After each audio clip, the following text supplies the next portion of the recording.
오늘 하나님께서 주신 말씀 보겠습니다. 사도행전 10장 34절에서 48절까지의 말씀입니다.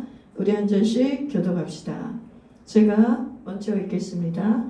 베드로가 입을 열어 말하되 내가 참으로 하나님은 사람의 외모를 보지 아니하시고 각 나라 중 하나님을 경외하며 의를 행하는 사람은 다 받으실 줄 깨달았도다. 만유의 주 되신 예수 그리스도로 말미암아 화평의 복음을 전하사 이스라엘 자손에게 보내신 말씀 곧 요한이 세례를 받았는데 갈릴리에서 시작하여 온 유대에 전파된 그것을 너희도 알거니와 하나님이 나사렛 예수에게 성령과 능력을 기름 붓듯 하셨음에 그가 두루 다니시며 선한 일을 행하시고 마귀에게 눌린 모든 사람을 고치셨으니 이는 하나님이 함께 하셨음이라. 그가 유다인의 나라와 예루살렘에서 그가 하신 모든 일의 증인이라. 그를 그들이 나무에 달아주셨으나 하나님이 사흘 만에 다시 살리사 나타내시되 모든 백성에게 하신 것이 아니요 오직 미리 택하신 증인 곧 죽은 자 가운데서 부활하신 후 그를 보시고 음식을 먹은 우리에게 하신 것이라. 우리에게 명하사 백성에게 전도하되 하나님이 살아있는 자와 죽은 자의 재판장으로 정하신 자가 곧 이 사람인 것을 증언하게 하셨고 그에 대하여 모든 사주자로 증언하되 그를 믿는 사람들이 다 그의 이름을 믿고 제사함을 받는다 하였느니라. 베드로가 이 말을 할 때에 성령이 말씀 듣는 모든 사람에게 내려오시니 베드로와 함께 온 할례 받은 신자들이 이방인들에게도 성령 부어 주심을 말미암아 이는 방언을 말하며 하나님 높임을 들음이로라. 이에 베드로가 이르되 이 사람들이 우리와 같이 성령을 받았으니 누가 능히 물로 세례를 베풀면 그만이요 하고 명하여 예수 그리스도의 이름으로 세례를 베풀라 하니라. 그들이 베드로에게 며칠 더 머물기를 청하니라. 아멘. 네, 오늘 제목의 말씀을 같이 보겠습니다. 오늘 말씀의 제목 같이 읽어볼까요? 시작. 말씀이 있는 곳에 성령이 역사하십니다. 네, 저희가 3주째 성령에 대한 말씀을 강론하고 있습니다. 3주 전에 첫 번째 성령에 대한 말씀이 뭐냐면 예수님이 해주신 약속의 말씀으로 우리가 말씀을 전했지요. 성령을 강청하라. 성령을 구하고 찾고 두드리고 우리 일생 중에 가장 간절히 구해야 될 기도 제목이 있다면 성령의 충만함을 구하는 것이다. 성령을 구하는 것이다. 그것에 대해서 말씀을 나눴습니다. 그리고 지난주에 말씀을 나눴던 것이 뭐냐면 성령님은 오직 성령님만이 계명을 지키게 하십니다. 성령이 아니고는 율법을 지킬 수 있는 자는 이 땅에 아무도 없어요.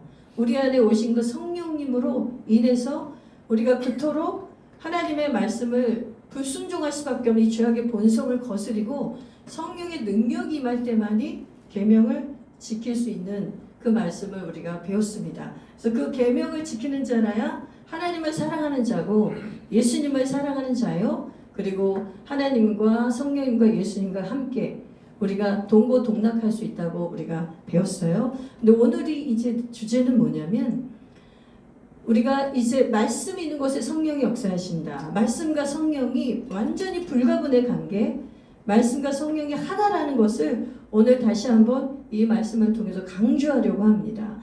오직 성령만이 말씀을 지키게 하시는데 또 그것을 바꿔 말하면 오늘은 말씀을 강조하면 말씀이 있는 곳에만 성령이 역사하신다는 것이에요. 그래서 오늘 여러분이 이 비밀을 깨달으면 우리에게 엄청난 삶의 놀라운 변화, 트랜스포메이션이 일어날 수가 있습니다. 오늘 왜 제가 스카프레너 이 찬양을 여러분에게 같이 이 동영상으로 유튜브로 불렀냐면 오늘 이 찬양의 가사가 뭐죠? 이 가사의 내용이 누구를 향해 달려간다고 되어 있어요. 주 말씀 향하여 내가 달려가리라. 주 얼굴 향하여 내가 달려가리라. 오직 힘도 아니고 능도 아니고 오직 성령으로. 이 찬양의 이 세 구절의 가사 속에 너무나 정확하게 말씀이 있는 곳에만 성령이 역사할 수 있음을 선포해놨어요. 그래서 우리가 말씀을 향해 달려가는 것이 결국은 뭐다?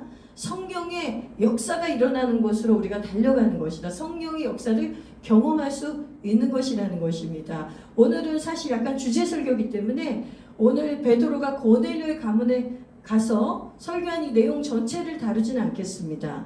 여러분도 알다시피 고넬료도 천사의 방문을 받았고 베드로도 짐승들과 기는 것이 하늘에서 내려오는 환상을 보았어요.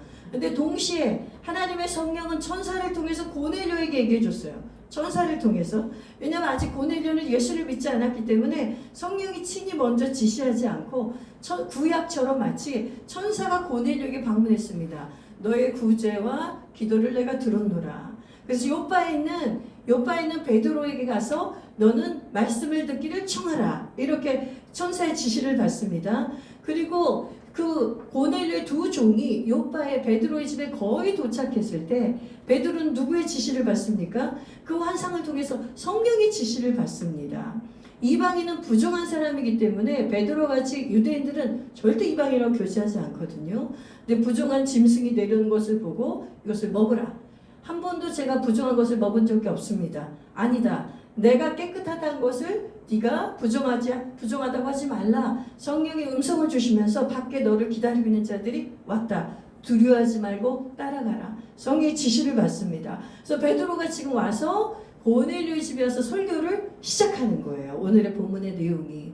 그런데 이 베드로가 설교를 시작한 내용은 뭐냐면 예수님에 대한 이야기입니다. 우리도 너무 잘 알고 있는 십자가에서 죽으시고 부활하신 그 예수님, 그 예수님에게도 성령이 기름 붓듯해서 임하셔서 살아계신 동안에 온갖 착한 일을 다 하셨다는 거죠. 다시 말하면 무슨 사역을 했습니까? 성령 사역을 했습니다. 제가 작년에도 여러분에게 많이 강조해 드렸는데 최초의 성령 사역자는 누구라고요? 사도들이 아니라 예수님이십니다.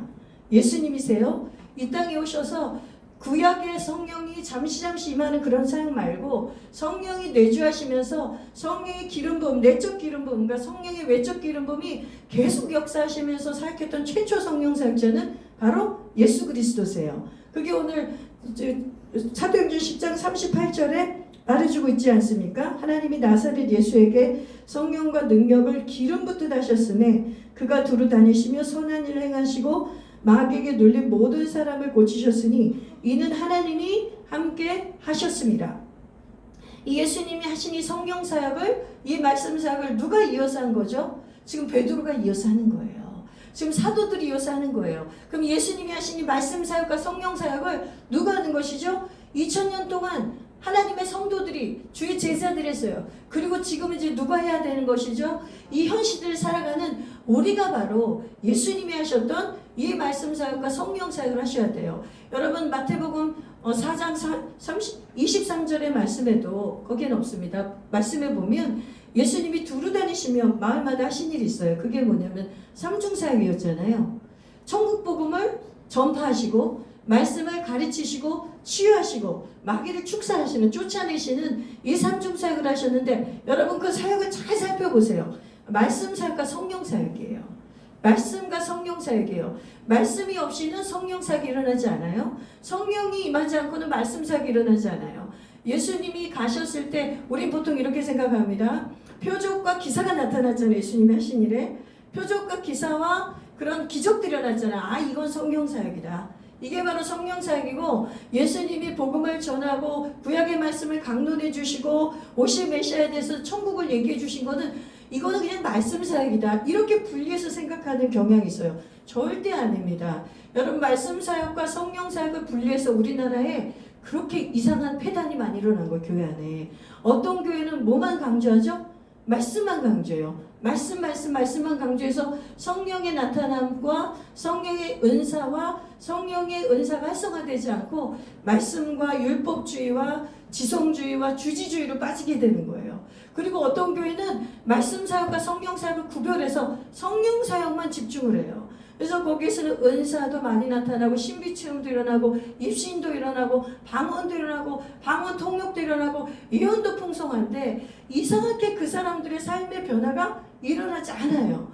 교회에서는 어느 누구보다 세상에 어느 누구보다도 성령 충만한 사람 같이 보이는데 삶 속에서는 이상하게 트랜스포메이션 변화가 일어나지 않는 거예요. 그리고 아까 말했던 율법적으로 치우친 그 교회도 마찬가지예요. 성령 사역을 하지 않고 말씀만 하면 공부는 너무 많이 하고 모든 선교단체 성경 공과 공부는 다 뗐는데 역시 그 그룹도 진정한 변화가 일어나지 않는 것입니다. 왜냐하면 우리가 이 말씀과 성령을 분리했기 때문입니다.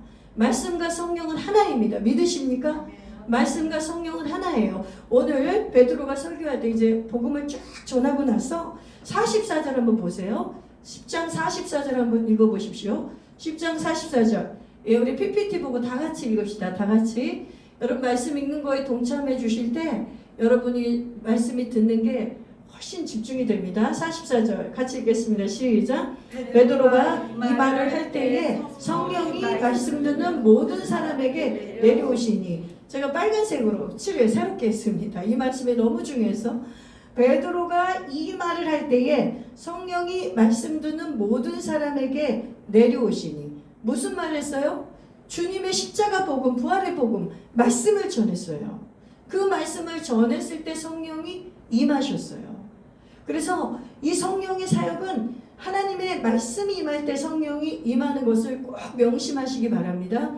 그럴 수밖에 없는 이유가 뭐냐면 성령과 말씀이 하나이기 때문인데, 우리 계속 몇 주째 제가 이 말씀을 여러분에게 지금 인용 구절로 쓰고 있어요. 요한복음 14장 17절 외워버리십시오. 이 말씀은 외우세요. 요한복음 14장 17절 우리 다 같이 읽어보겠습니다. 시작. 그는 진리의 영이라 세상은 능히 그를 받지 못하나니 이는 그를 보지도 못하고 알지도 못함이라. 그러나 너희는 그를 아나니 그는 너희와 함께 거하시며 또 너희 속에 계시겠습니다. 모든 것을 가르치고 내가 너에게 말한 모든 것을 생각나게 하리라. 한 말씀 더 봅시다. 요한복음 16장 13절입니다. 시작. 그러나 진리의 성령이 오시면 그가 너희를 모든 진리 가운데로 인도하시리니 그가 스스로 말하지 않고 오직 들은 것을 말하며 장래일을 너희에게 알리시리라. 여러분 성령의 여러 가지 이름이 있지만 진리의 영이시라는 것을 항상 머리에 각인하고 계셔야 돼요.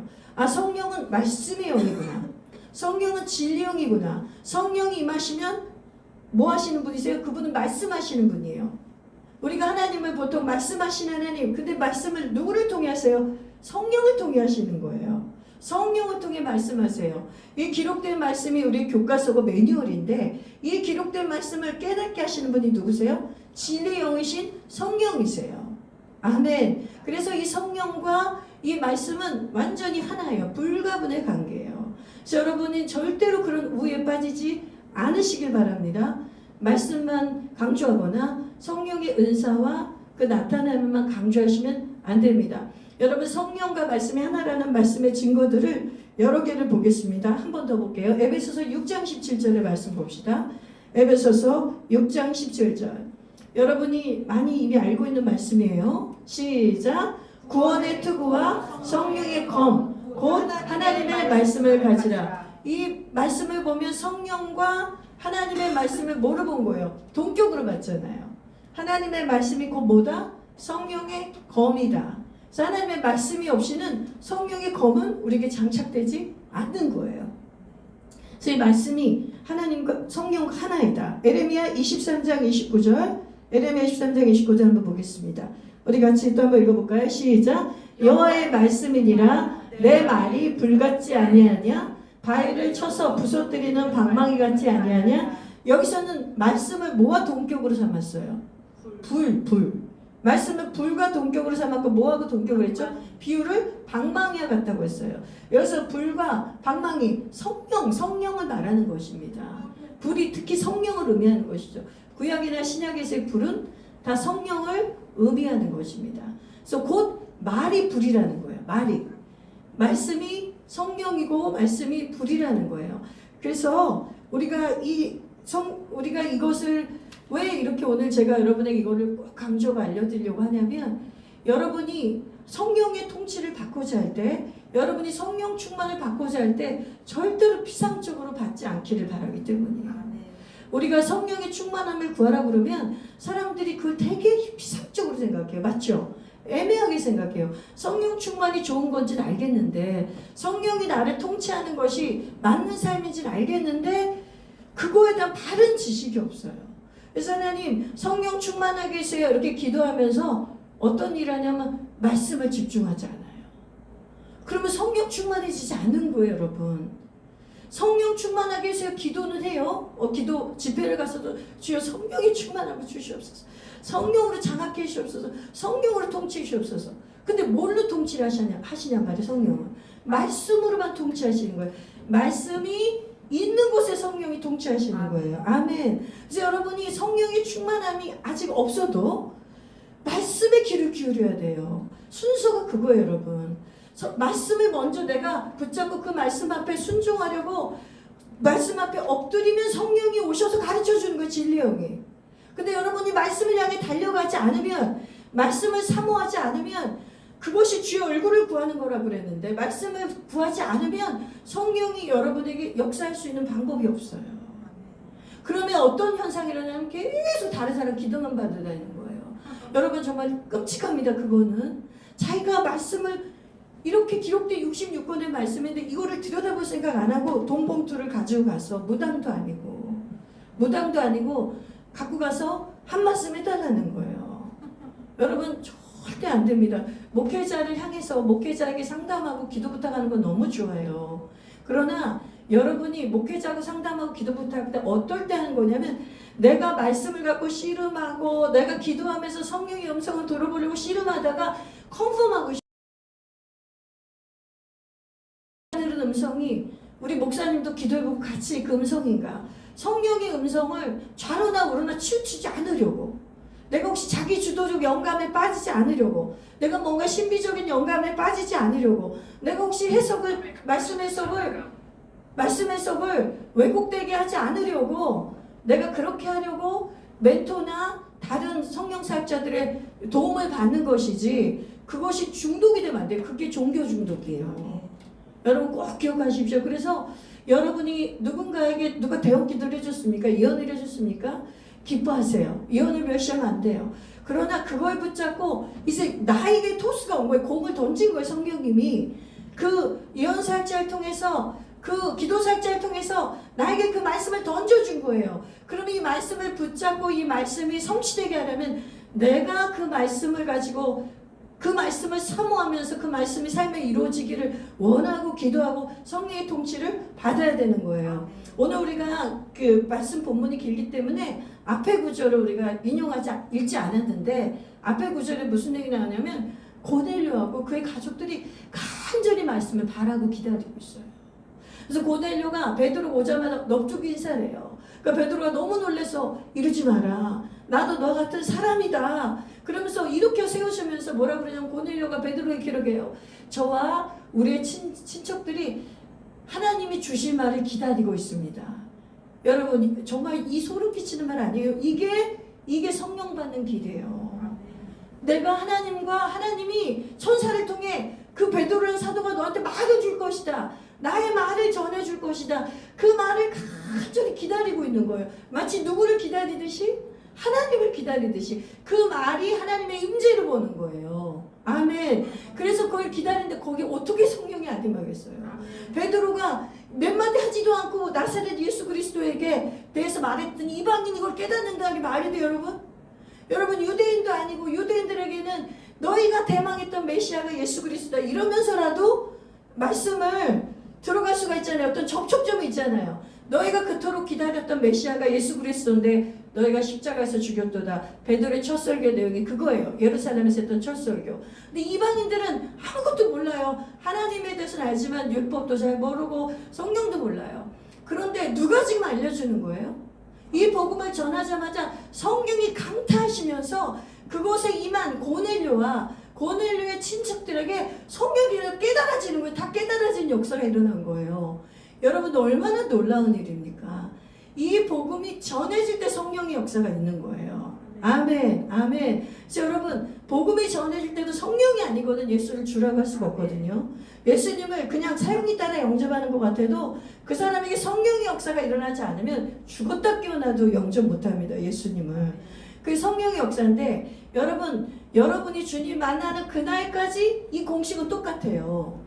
여러분이 말씀 앞에 순종을 하면 성령의 역사예요. 아멘. 말씀을 사모하면 성령이 그 말씀 있는 곳에 임해요. 고넬료와 고넬료의 가족에게 임했던 일이 똑같이 일어난단 말입니다. 여러분 혹시 지금 딱 졸릴 때가 돼서 이열 하나 하겠어요. 여러분 조던 피터슨이라는 유명한 작가 아십니까? 조던 피터슨? 못 들어보셨어요? 세계적인 베스트셀러 500만 부가 팔린 인생의 12가지 법칙, 12가지 인생 법칙이라는 책을 쓴 조던 피터슨. 저는 하버드대 교수예요. 이 사람이 어느 정도로 인기가 있냐면 이 사람의 유튜브 채널이, 이 사람이 갖고 있는 공식 유튜브 채널이 그 뭐라 그러죠? 구독자 수가 500만이에요. 자그만치 500만이고 이 사람의 누적 조회수가 3억 6천만 뷰가 된 거예요. 어마어마하고죠. 그래서 21세기 지성 중에 최고의 지성인 중에 한 명으로 뽑히는 사람이 조던 피터슨입니다. 이 사람이 120개 도시에 강연할 때마다 막 젊은이들은 열광했고요. 이 사람의 그 강연에 막 이 사람 막 빨려 들어갔어요. 근데 이 사람이 인생의 12가지 인생 법칙에 어떤 내용도 있냐면 굉장히 도덕적인 내용이에요. 너희가 이제 어른이 되었으면 어른답게 너희 인생에 책임을 지라는 거예요. 그래서 이 사람이 되게 기독교 가치관으로 책을 썼던 사람이에요. 이 세상의 허무와 공허와 쾌락을 이기고 어른답게 너희 이성을 사용해서 지성인답게 너희가 어른으로서 이 12가지 인생 법칙을 이뤄내라고 쓴 사람이에요. 인본주의예요. 인본주의 아주 끝판왕이셨어요. 근데 이분이 몇 년 전에 유튜브를 봤거든요. 근데 이분이 결국 회심을 했어요. 예수님을 믿었는데 그 얘기를 하려는 거예요. 이분이 몇 년 전에 아직 예수님을 믿기 전에도 이분은 2017년에 11개 기독교 강의를 했던 사람이에요. 자기 채널에. 왜냐하면 이 사람은 인본주의 관점으로 기독교를 보기 때문에 예수님과 기독교의 가치관이 이 세상에 준 철학적 가치가 너무 크다는 거예요. 너무나 크고 이 인간을 되게 고상한 삶으로 윤리적인 삶으로 격상시키는데 이 기독교가 역사 속에서 문화 속에서 너무나 큰 역할을 했다는 거죠. 그러니까 기독교의 배척적인 아니에요. 또 미국인이니까 기독교 백그라운드가 있겠죠. 근데 이 사람은 뭐예요? 결국은 예수님을 역사 속의 예수, 성인 예수, 위대한 가치관을 전수해서 스승 예수지 십자가에 죽으시고 부활하신 예수로 영접하진 않았어요. 그래서 몇 년 전 인터뷰에 보면 진짜 시니컬하게 얘기하더라고요. 사람들이 Do you believe in God? 이렇게 물어본 질문이 제일 싫어한대요. 자기는. 너는 하나님을 믿니? 이 질문을 제일 싫어한대요. 왜냐하면 자기가 믿는다 안 믿는다 대답을 하면 자기는 프레임에 갇히게 된다는 거예요. 그러니까 이 사람은 회색지대에 있고 싶은 거예요. 자기는 하나님을 안 믿는 것도 아니고 믿는 것도 아닌데 정말 어처구니 없는 대답을 하더라고요. 뭐라고 대답했냐면 누가 나한테 그렇게 묻는다면 자기는 이렇게 대답하고 싶다. 나는 신이 존재하는 것처럼 행동한다.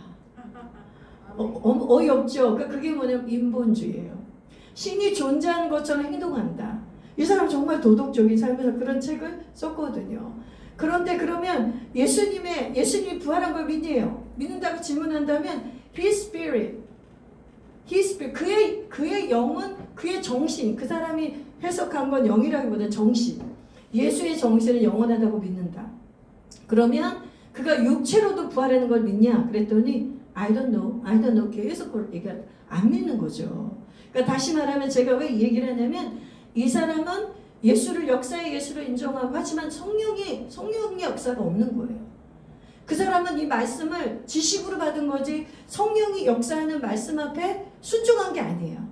말씀에서 예수님이 나에게 십자가에 죽으시고 부활했다면 그걸 믿으면 성경이 역사하는 거잖아요. 그게 아니라 자기가 발췌하고 싶은 문화적 가치, 철학적 가치의 그 기독교만 뽑아서 자기가 쓴 거죠. 근데 이 사람에게 하나님이 큰 은혜를 베푸셨습니다. 부인이 신장 말기암이 됐고 그 다음에 본인은 갑자기 약물 부작용이 돼서 1년 동안 코마가 와서 코마 상태로도 있었고 또 어떤 게 있었냐면 폐렴이 걸려서 죽을 뻔했어요. 1년 동안을 너무나 고통 속에 살다가 너무나 심신이 피폐해서 어떻게 했냐면 자살 충동까지 일어났대요. 나중에 몸이 얼마나 힘들어졌냐면 이 재활을 받아서 재활 치료를 받아서 걸음을 걸어야 될 정도로. 근데 이 사람이 몇 년 전에 이제 영상 2021년인가 2020년도 영상을 보니까 이 사람의 그 전에 그 인터뷰했던 그 시니컬하고 그 지성인 얼굴이 없어요. 완전 아기 같은 얼굴이 되는 거예요. 겸손한 얼굴 그 자체. 그러면서 뭐라고 고백하냐면 어떤 인터뷰를 하는데 나 아무래도 예수를 믿는 것 같다. I probably believe in Jesus. probably를 쓰더라고요. 그래서 이 사람 뭐야? probably 쓰면 안 되는데. 근데 이 사람의 맥락을 보니까 이해가 가요. 얼마나 예수님을 진지하게 받아들였든지 너무 두려운 거예요. 그러면서 이 사람이 뭐냐면 근데 도무지 내가 믿고 있는 믿음을 이해는 할 수가 없다는 거예요. 그러면서 아무리 봐도 내가 예수님하고 나에게 일어난 이 극적인 체험들은 객관적으로 자기가 증거를 보여줄 수가 없대요. 그런데 자기의 극적인 체험들은 다 예수님과 접점이 있다는 거예요. 그래서 자기가 fully 내가 예수님을 완전히 믿게 된 게 너무 두렵대요. 근데 그 사람 그래서 막 울어요. 그러니까 그 사람의 고백은 뭐냐면 믿기 싫다는 게 아니라 이분을 완전히 받아들이다는 의미를 너무 무겁게 생각하는 거예요. 이 사람 철학자잖아요.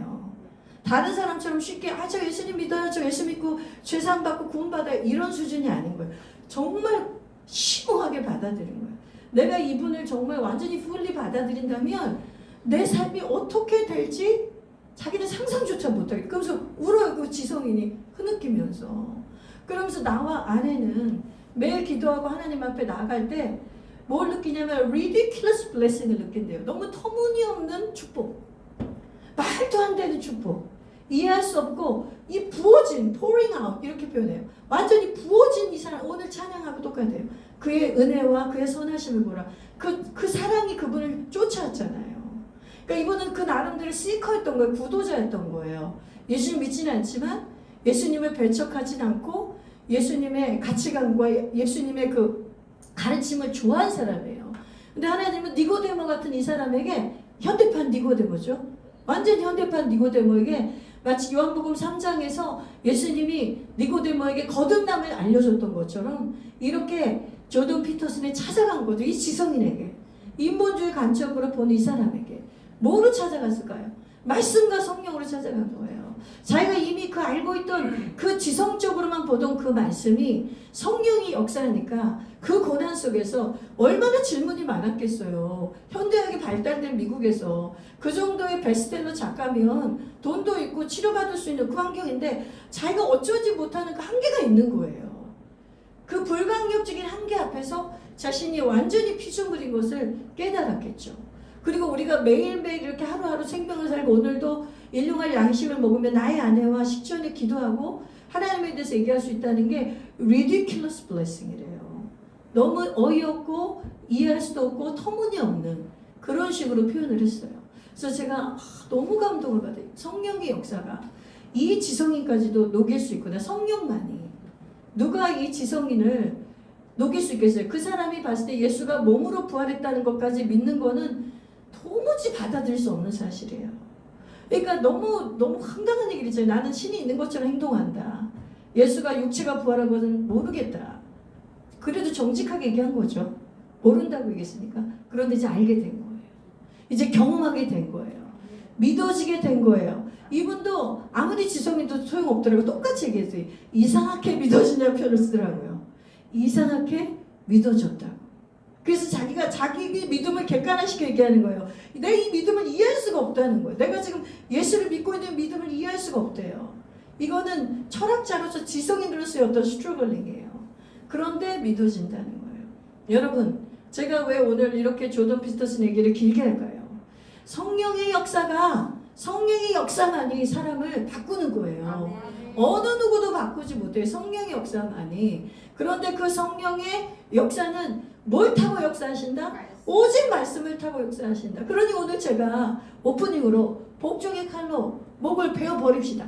아멘. 복종의 칼로, 말씀의 복종의 칼로 말씀 앞에 순종해버리면 나의 교만한 목이, 이 고든 목이 잘라지는 순간 성령이 역사하시면서 나에게 새 목이 온대잖아요. 성령의 목걸이를 장식으로 갖고 있대요. 내 목은 다윗의 망대처럼 사과탑이래요. 너무나 멋지고 견고하고 아름다운 목이 되는 거예요. 성령께 순종하는 목은. 내가 이전에 갖고 있던 그 교만하고 오만한 목하고 비교가 안 돼요. 여러분 정말 성령 받기 전과 성령 받은 후에 사람의 얼굴이 완전히 달라져요. 그 지성으로 오만해 보이고 시니컬해 보이던 그 얼굴이 완전히 애기. 병색이 있어서 몸은 많이 늙어 보이고 그래 보이지만 그 완전히 온순하고 온유하고 순전한. 이 사람이 결국은 2021년에 11월 3일에 공식 자기 유튜브에 6분 동안 자기의 기도문을 하더라고요. 그 500만 구독자에게 커밍하고 한 거예요. 이제 기독교인들끼리만 나 기독교인 됐다, 나 성령 받았다, 나 예수님을 이제 구주로 영접했다, 이게 아니라 커밍을 한 거예요. 500만 중에 무슨 개소리야 그러면서 떠난 사람도 있겠죠.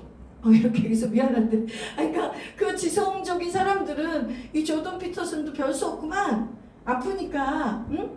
결국은 종교 의지하는 거지. 이렇게 하고 떠난 사람도 있지 않을까요? 저는 그렇게 생각해요. 그러나 그 중에서 또 얼마나 많은 사람들이 하나님과 인본주의에서 세상에 헤매던 자들이 이 사람의 6분의 1 간증을 듣고, 이 기도문과 복음에 대한 자신의 간증을 듣고 얼마나 변화됐을까요? 저는 앞으로도 이 사람이 더 많은 영향력을 미쳤으면 좋겠어요. 여러분, 오늘 다시 좀 말씀으로 다시 돌아오면, 여러분, 우리가 이 단순한 진리 안에 매일매일 일상 속에서 거듭할 때 우리에게 성령의 능력이 임하는 걸 믿으십시오. 절대로 성령 수련회나 단번에 되지 않습니다. 여러분, 성령이 충만해지는 거, 그걸 단번에 데려가는 거를 포기하세요. 그거는 이루어질 수가 없어요. 성령 수련회 가서 우리가 성령의 은사를 받고 방언 터질 수 있고 이럴 수 있는데, 정말 우리가 성령이 충만해서 성령의 통치를 계속 받는 거는 뭐밖에 없어요? 말씀을 사모해야 돼요. 말씀 앞에 나를 순종시켜야 돼요.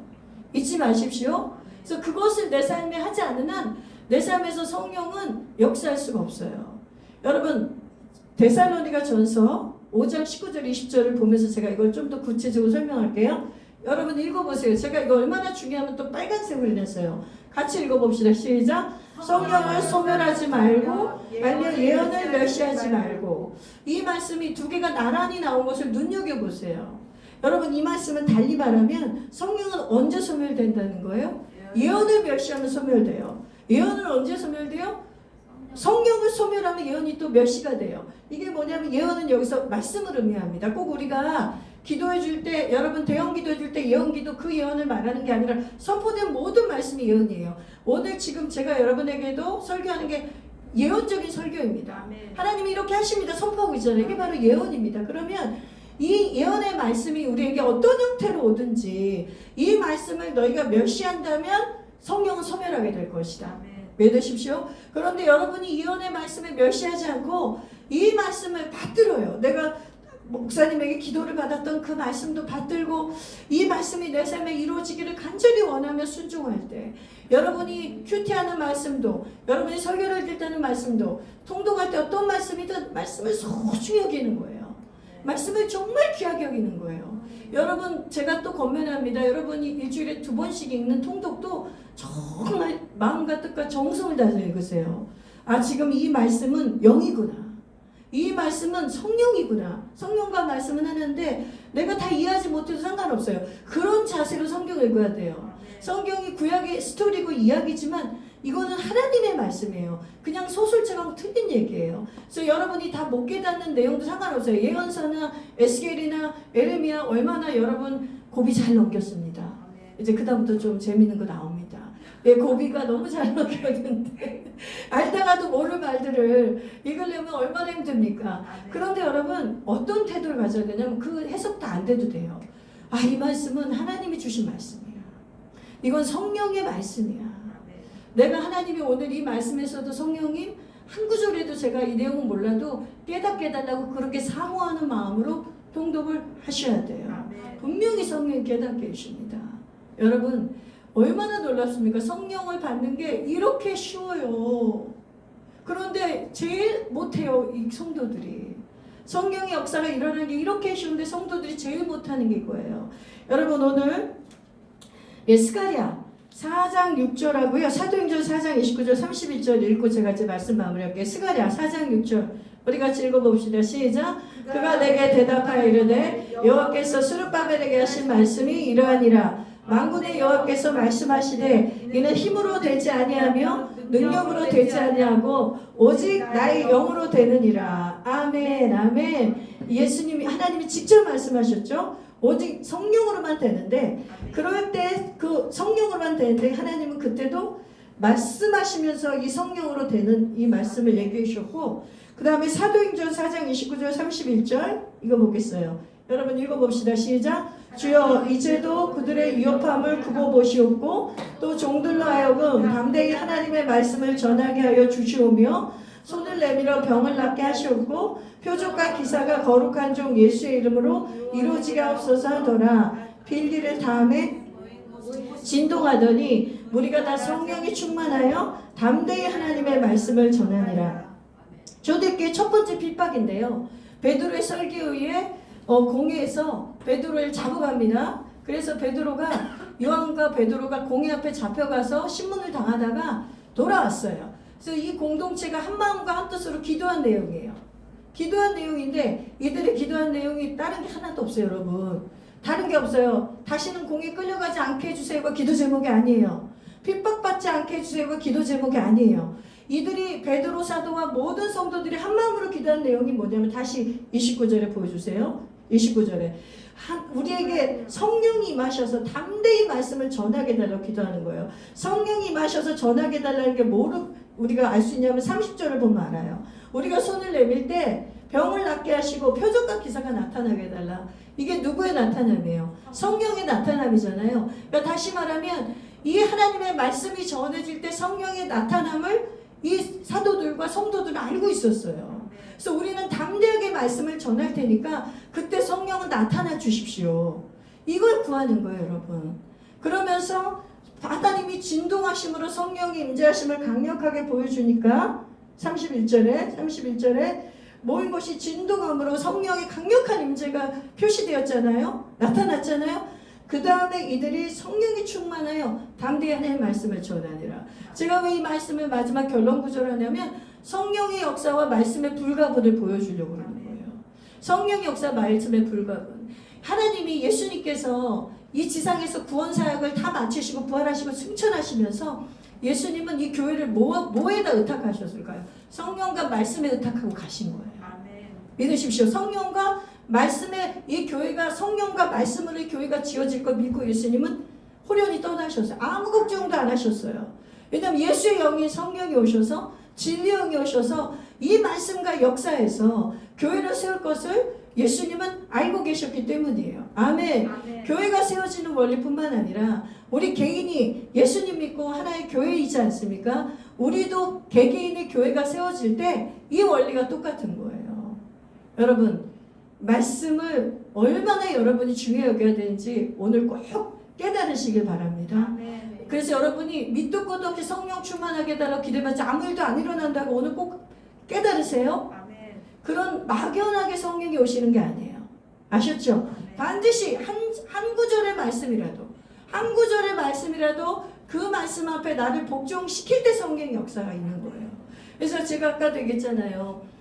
말씀에 순종함이 없이 복종의 칼로 우리 자신의 고든 목을, 이 교만한 목을, 죄성의 목을 우리가 쳐내지 않으면 어떤 일도 일어날 거를 꿈꾸지 말라고 그러죠. 아멘. 아무 일도 안 일어난다니까요. 계속 우리의 그 죄악의 악순환 속에서 우리는 계속 고통을 당할 뿐이에요. 그러면서 어떤 게 되냐면 오히려 계속 강화가 돼요. 목이 더 고다져요. 그것들이 계속 반복이 되면서 목이 더 고다져요. 이 영적인 이 원리 안으로 들어오십시오. 그래서 오늘 하나님이 여러분에게 정말 중요한 걸 가르쳐 주신 거예요. 지난주에는 뭐였죠? 성령만이 말씀을 지키게 하십니다. 계명을 지키게 하십니다. 그러나 오늘은 또 뭐죠? 말씀이 있는 곳에만 성령이 역사합니다. 아멘. 다시 말하면 말씀과 성령은 하나이다. 여러분, 그래서 여러분의 삶에 꼭 적용하시기 바랍니다. 그래서 이제 오늘 오후부터 또 T 공부를 할 텐데 유치해도 이 말씀이 0이에요. 아, 나 다 아는 건데 절대 아닙니다. 말씀을 받들면서 예습하시고 공부하세요. 그리고 우리가 다 아는 거를 공부해도 이 평생에 알던 이 다 아는 말씀을 오늘도 성령의 말씀이구나. 이 말씀을 받들면서 공부하고 여러분의 삶 속에서 적용하셔서 여러분이 진실로 말씀으로 충만하고 성령으로 충만하고 성령이 통치하셔서 하나님의 뜻이 여러분의 삶에 다 이루어져서 개인적으로나 교회적으로나 우리 승리합시다. 아멘. 이 원리로 우리가 붙잡고 나가면 반드시 승리합니다. 아멘. 이 승리에 보장된 이 영적 원리에 순종하신 저 여러분 되시기를 주님의 이름으로 축원합니다. 아멘. 아멘. 오늘 말씀 마치고요.